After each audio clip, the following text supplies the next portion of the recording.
Muito bem. O verso 11 do capítulo 7 de Mateus,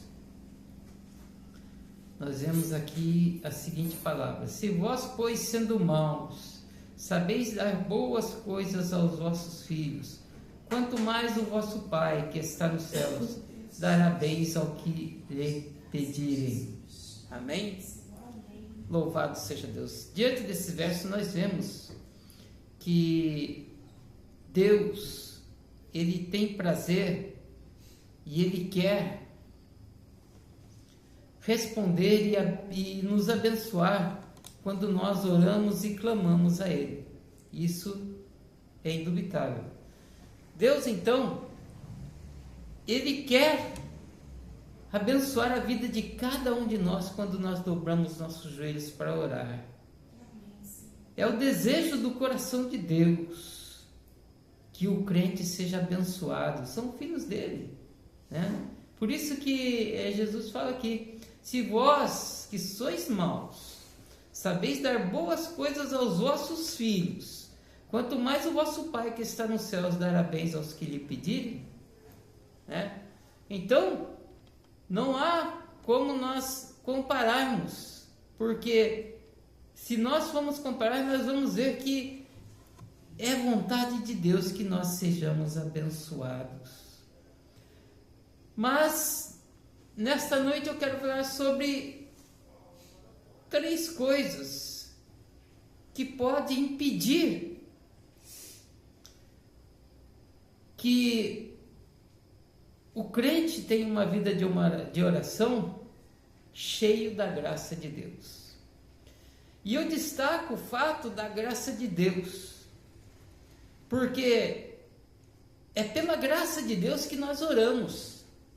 Se não for a graça de Deus, nós nem dobrar os joelhos nós conseguimos. E é pela graça de Deus que nós estamos em pé nesta noite. É a graça de Deus que sustenta cada um de nós. O problema é que o assunto graça de Deus, ele é mal compreendido pelas pessoas. As pessoas não entendem o agir da graça de Deus e acabam por impedir a operação da graça de Deus em suas próprias vidas. Essa é uma realidade. E o que acontece? Por quê?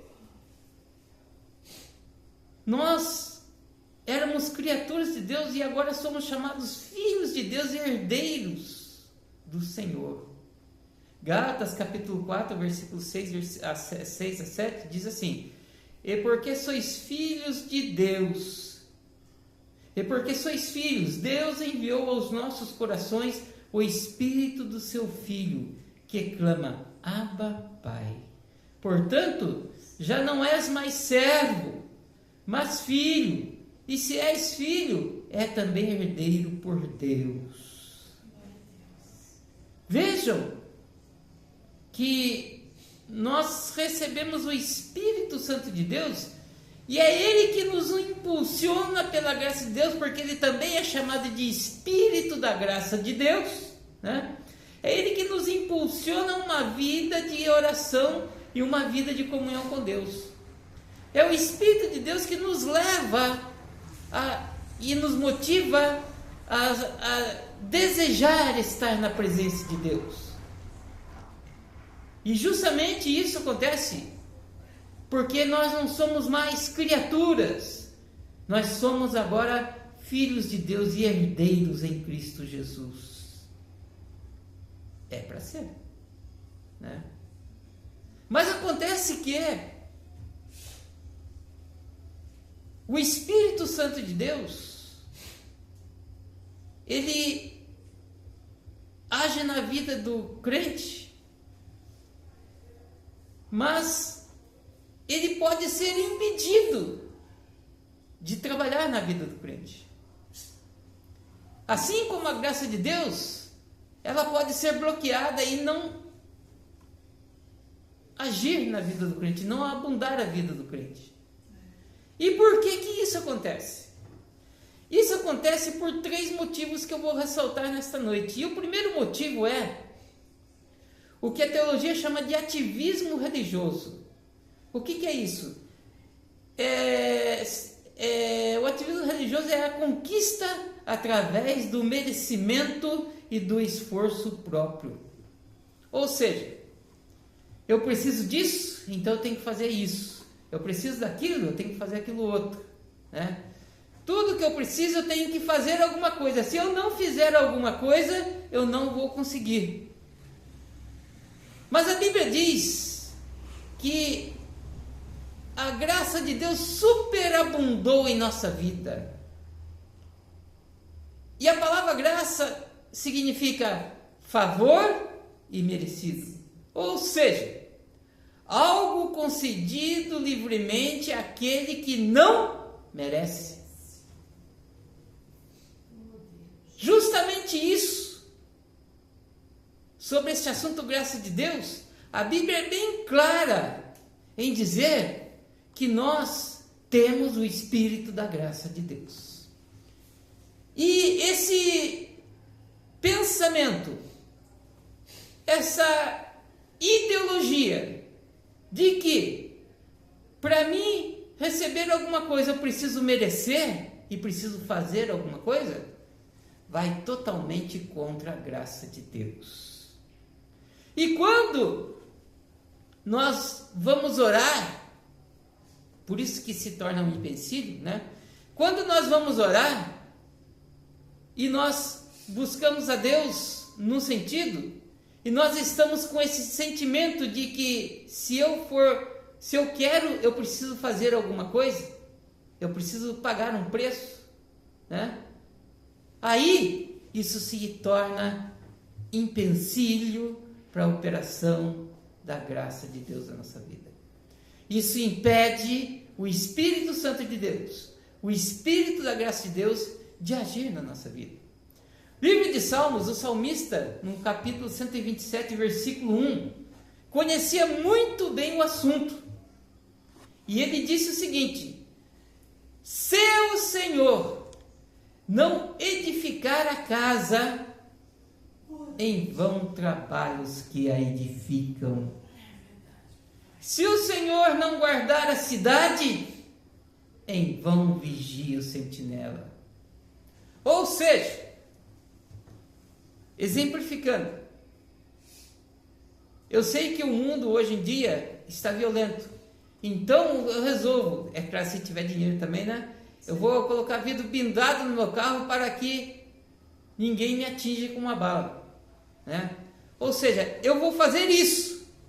Mas se eu não tiver plena comunhão com Deus, se eu não colocar minha vida nas mãos de Deus, se eu não clamar a Deus por proteção do Espírito Santo, então não vai adiantar nada o vidro blindado, né? A mesma coisa é em outros sentidos. E isso, irmãos, isso não quer dizer também que nós devemos orar e saber, então, já que a graça de Deus é isso, então eu vou cruzar meu braço e não vou fazer nada. Não é isso também não, tá? Não é por esse lado.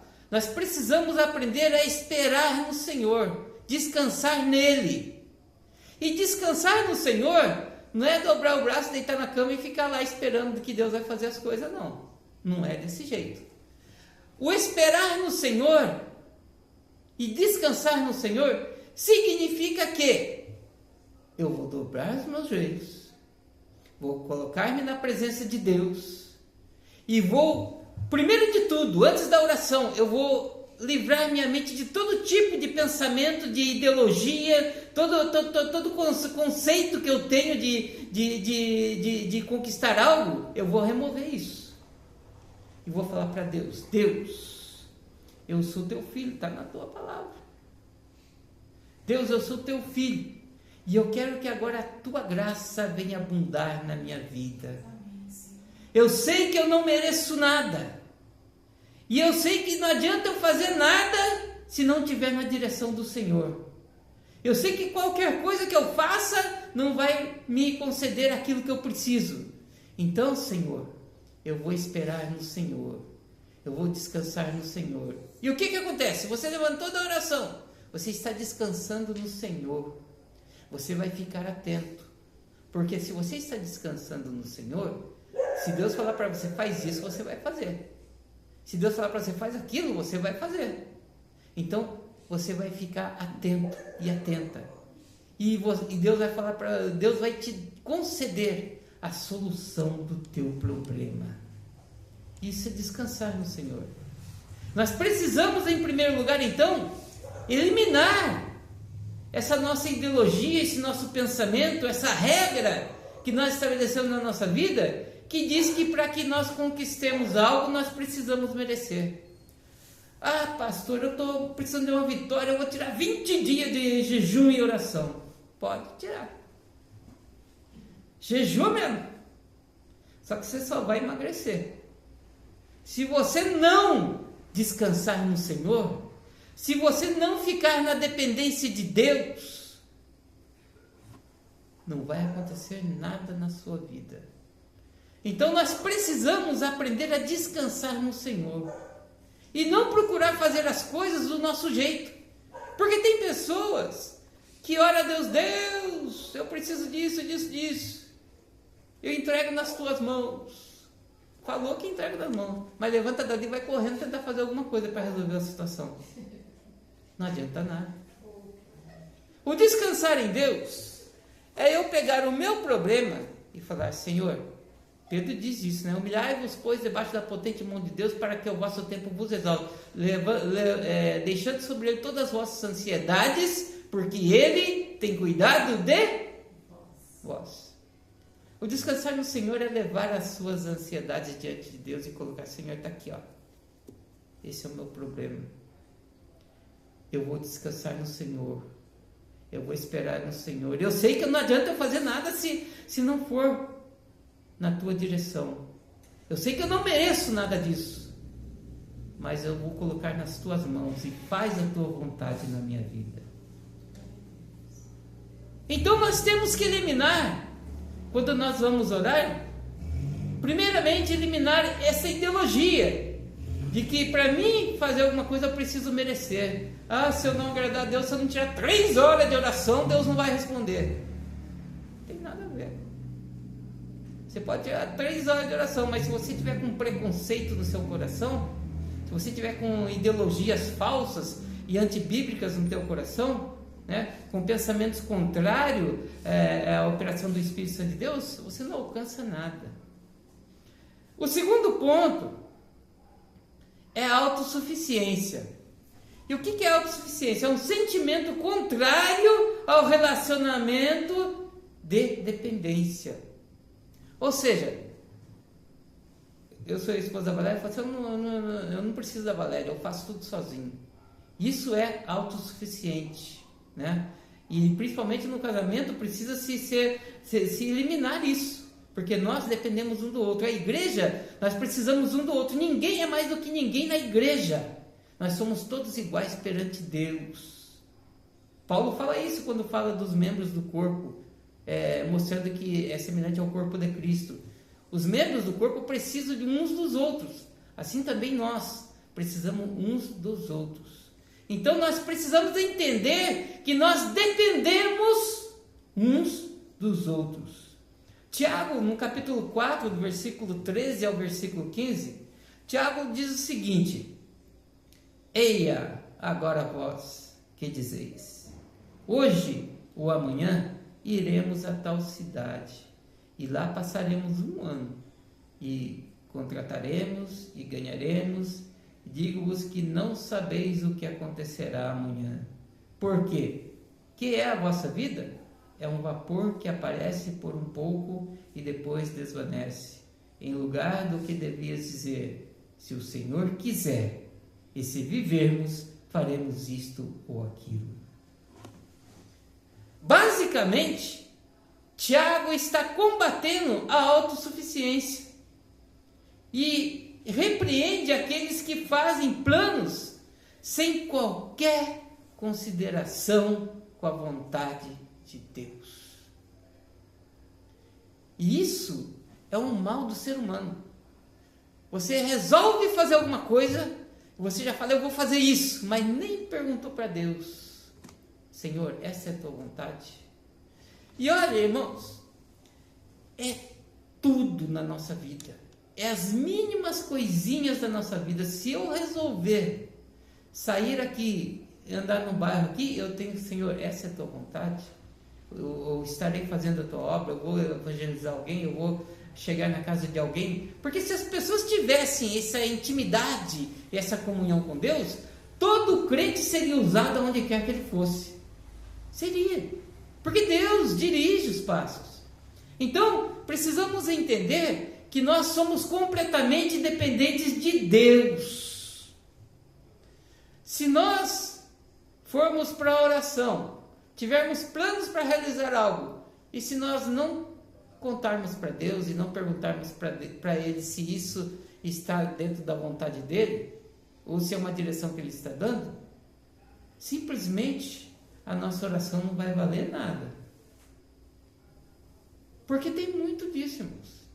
A maior dificuldade das pessoas é essa. Esse é o problema da graça de Deus não superabundar na vida das pessoas. E esse é um problema principalmente dos pentecostais. Principalmente. Porque pentecostal tem esse problema. Esforço próprio. Né? Eu não mereço. Se eu merecer, eu tenho que fazer isso, fazer aquilo. Né?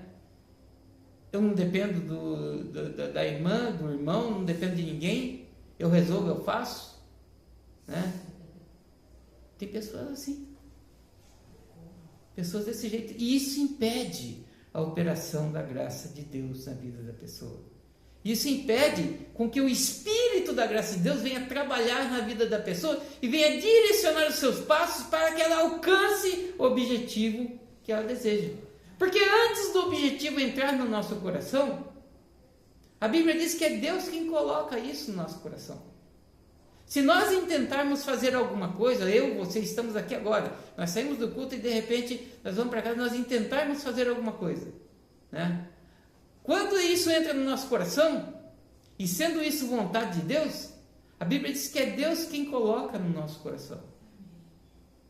Porque é Deus que opera em vós, tanto querer como efetuar, segundo a sua boa vontade. Filipenses capítulo 2, versículo 3. É Ele que faz isso. É Ele. E olha, aí os crentes pentecostais, o mal dos crentes pentecostais, pastor, mas se é assim então nós não precisamos obedecer então a palavra, porque se eu obedecer, eu estou me esforçando.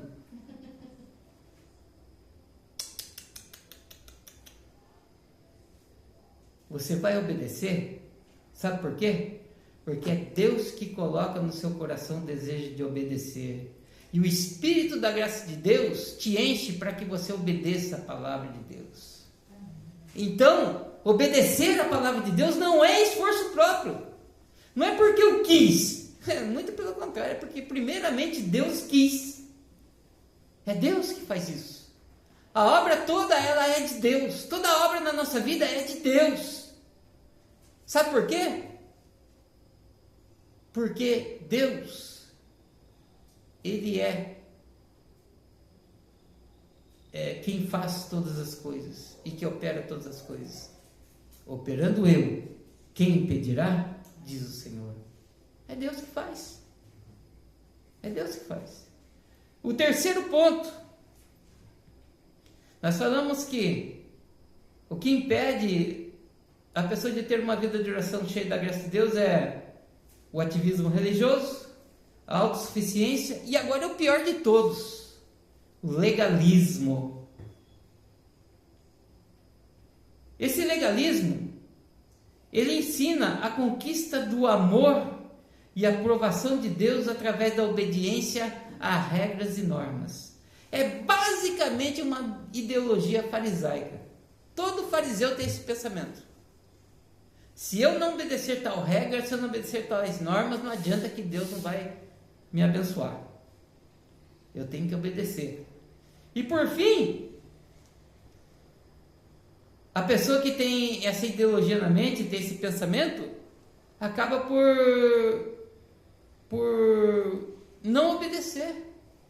Porque a tendência do homem, irmãos, não obedecer. Se fosse assim, se fosse tão fácil obedecer, não precisava Jesus Cristo descer aqui na terra, viver entre nós e morrer na cruz do Calvário. Os judeus, eles tinham os 10 mandamentos para obedecer, e nunca, em época nenhuma, em toda a vida da face da terra, nunca existiu nenhum homem que obedecesse os 10 mandamentos. Pelo menos uma pessoa desobedece. Infelizmente. Por isso que existiam os sacerdotes, que de ano em ano entravam no Santo dos Santos para oferecer sacrifícios pelo povo. E esses sacrifícios serviam apenas para encobrir os pecados do povo. E justamente para acabar com isso, acabar esse ritual de todo ano oferecer o sacrifício, Jesus veio e ofereceu a si, por cada um de nós, pelos pecados de cada um de nós. Desde que Jesus entregou sua vida na cruz do Calvário, a graça de Deus foi derramada sobre toda a humanidade. O homem que recebe a Jesus, ele é cheio da graça especial de Deus e não precisa mais obedecer às leis. Mas o próprio Jesus disse que ele não veio para revogar as leis, de forma alguma. Ele veio para complementá-las. Livro de Efésios capítulo 2, versículo 8 diz o seguinte. Veja bem o que Paulo fala aqui, justamente nesse sentido. Porque pela graça sois salvos, por meio da fé. E isso não vem de vós, é dom de Deus. Não vem das obras, para que ninguém se glorie. Efésios capítulo 2, verso 8 a 10. Olha o que Paulo fala aqui. Não vem das obras, do esforço próprio. Não vem do merecimento, para que ninguém venha se gloriar disso. Não vem disso não. Você pode jejuar todo dia. Se você estiver impedindo a graça de Deus de operar na sua vida, você só vai ficar esbelto só. Só isso. Não vai adiantar nada o seu jejum, a sua oração. E não que o jejum não agrade a Deus, muito pelo contrário. O jejum praticado com regularidade, conforme os ensinamentos bíblicos, conforme o que nós expusemos aqui agora, ele vai fortalecer a nossa oração. Aí sim, aí nós vamos ver milagres, prodígios e maravilhas acontecer na nossa vida. Que Deus faz. Deus faz. Por isso que o apóstolo Paulo diz, porque pela graça, é só pela graça que nós somos salvos. Ah, pastor, eu sou salvo porque eu aceitei Jesus. Você não aceitou nada. Você não aceitou nada.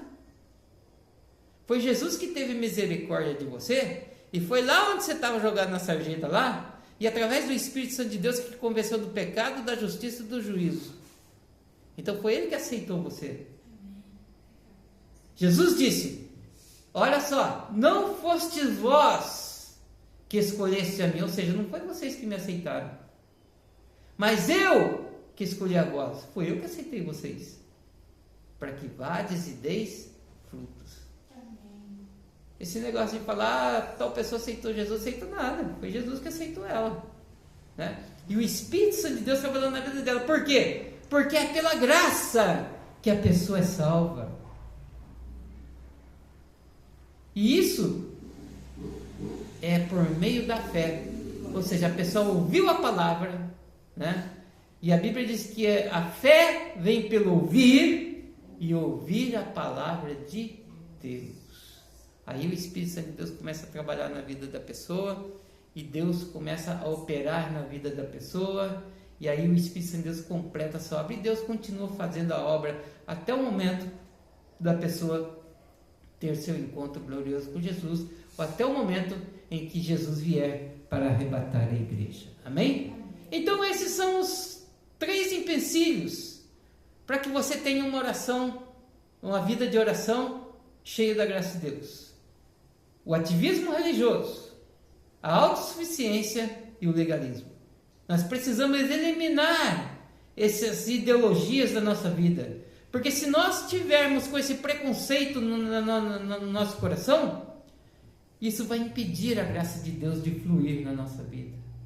Vai impedir, né? Vamos dobrar nossos joelhos e orar ao Senhor e buscar a presença de Deus.